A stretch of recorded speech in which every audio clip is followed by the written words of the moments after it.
श्री कृष्ण और सुदामा की कथा क्या सच में चमत्कार हुआ था? चलिए जानते हैं, वीडियो में अंत तक बने रहे। द्वारका का विशाल द्वार सोने चांदी से जड़ा हुआ था।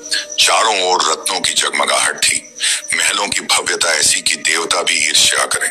परंतु इन अलौकिक भवनों के सामने एक साधारण सा ब्राह्मण खड़ा था। फटे हुए वस्त्र, धूल से सना शरीर, पैरों में पड़े छाले। उसकी आंखों में संकोच था, मन में संदेह। क्या उसके बचपन का मित्र उसे पहचानेगा? वह कोई और नहीं बल्कि सुदामा थे। जब वे अंदर पहुंचे तो महल के रक्षक उन्हें देखकर हंस पड़े। इस गरीब को क्या काम है द्वारकाधीश से? लेकिन सुदामा कुछ नहीं बोले।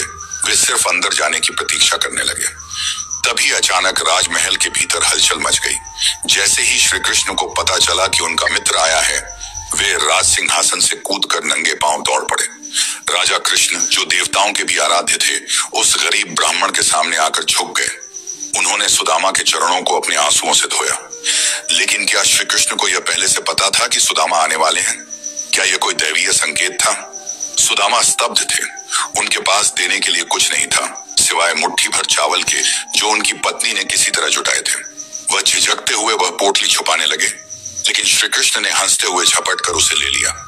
उन्होंने प्रेम से वह सादा भोजन खाया और बोले, यह मेरे लिए अमृत से भी बढ़कर है। परंतु सुदामा अपनी निर्धनता का दुख श्री कृष्ण को कह ही नहीं पाए। वे कुछ मांग नहीं सके। वे उसी अवस्था में अपने गांव लौटने लगे, यह सोचते हुए कि उन्हें खाली हाथ लौटना पड़ा। लेकिन जब वे अपने घर पहुंचे तो उनकी आंखें आश्चर्य से फटी रह गईं। उनका टूटा फूटा झोपड़ा एक भव्य महल में बदल चुका था। उनकी पत्नी सुंदर वस्त्रों में सजी खड़ी थी। पर यह कैसे हुआ? क्या यह श्री कृष्ण का चमत्कार था? श्री कृष्ण ने कभी कुछ नहीं कहा, कभी कुछ मांगा नहीं। उन्होंने केवल प्रेम को समझा, सच्चे मित्र के भाव को पहचाना, और यही उनकी दिव्यता थी। लेकिन यह कहानी सिर्फ सुदामा की नहीं है। क्या आपके जीवन में भी कोई ऐसा मित्र है जो बिना किसी स्वार्थ के आपके लिए खड़ा रहता है? और अगर है तो क्या आपने उसे पहचान लिया है?